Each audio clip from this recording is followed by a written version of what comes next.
Because this rabbit hole goes deeper than most people realize. Started with a tiny pizza restaurant where children went missing and no one ever escaped the consequences. This is the story of Five Nights at Freddy's. A story about murder-haunted machines, broken families, and a man who simply refused to die. So turn down the lights.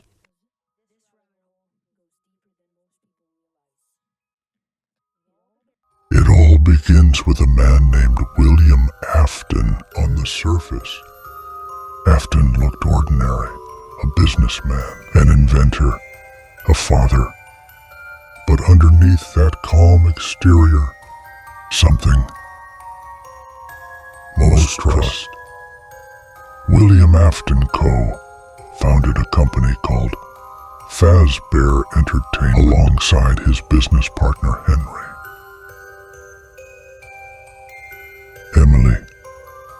Together they created family restaurants filled with animatronic mascots.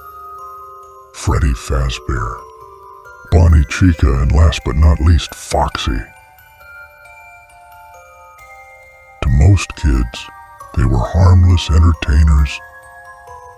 But behind the curtains, something evil was happening. One day, several children disappeared inside one of the restaurants. Witnesses claimed they were lured away by a man wearing a mascot suit. That name and that man was William Afton. The children were never officially found, but soon after their disappearance, strange things started happening inside the restaurant. The animatronic began moving at their own. They wandered the building, and according to Ruth, they smelled like death, because the truth was horrifying. The souls of the murdered children had possessed the animatronics. Freddy, Bonnie, Chica, and Foxy.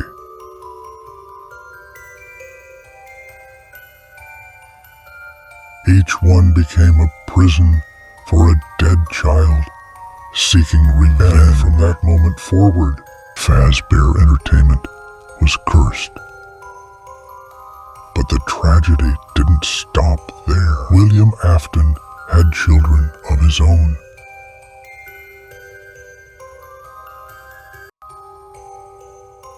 The boy was terrified of the animatronics, especially Fredbear, a yellow bear mascot used at an older restaurant called Fazbear. Sorry, I meant Fredbear's Family Diner. Every day, his older brother bullied him eventually.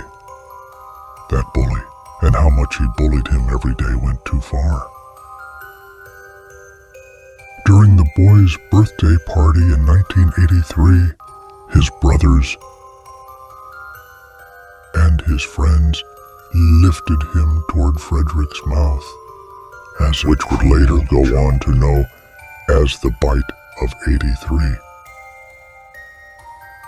But the animatronic malfunctioned. Its jaw slammed shut on the child's head. This moment became known as the Bite of 83. The child died shortly after, and after his death, shattered the Afton family forever. William Afton's youngest son was gone. But instead of stopping the horrors, things only became worse. As the years passed, Fazbear's Entertainment kept reopening new locations, trying to escape its dark history. But every new restaurant carried the same curse. More deaths, more disappearances, and more haunted animatronics. And then came one of the most important in the entire story. The puppet. Unlike the other animatronics, the puppet wasn't just haunted, it became something far more important. The spirit inside Puppet was Henry Emily's daughter, Charlie. She was one of Afton's earliest victims. After being murdered outside a restaurant, her soul possessed the puppet, and many fans believe she was the one that gave life to the other haunted animatronic. She became the protector. Couldn't stop William Afton dead children because Afton became obsessed with one thing: defeating death itself over time. After learned something terrifying. Human souls could attach themselves to machines, and somehow consciousness could survive after this death. Discovery drove him into deeper madness. He began experimenting with something fans know as remnant, a mysterious substance connected to souls in agony. Afton believed remnant could make someone immortal, so that everyone else saw haunted robots, saw an opportunity. Eventually, Afton created a new line of animatronics designed for something far more sinister. These were the Funtime animatronics, which would later become a game, which is called Five Nights at Freddy's sister location. These were the Funtime animatronics: Circus Baby Ballora, Funtime Foxy. Unlike the older mascots, these machines were secretly built to capture and kill children. And one day after,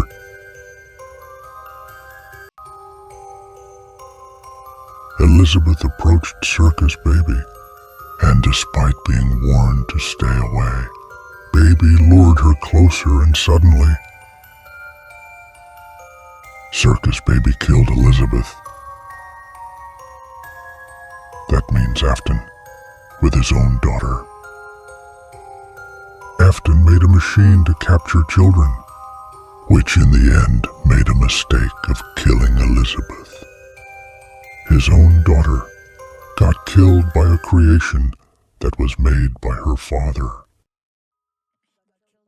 She was killed instantly, and just like the other, her soul possessed the animatronic Circus Baby, became Elizabeth. William Afton had now destroyed not only innocent but his own. Meanwhile, another member of the Afton family entered the story. William's oldest son, the same brother that responsible for the bite of 83, the same boy that killed his own brother. Consumed by guilt and desperate, Michael eventually began searching for his father. William instructed Michael to go underground to the facility where the Funtime animatronics were stored, but it was a trap.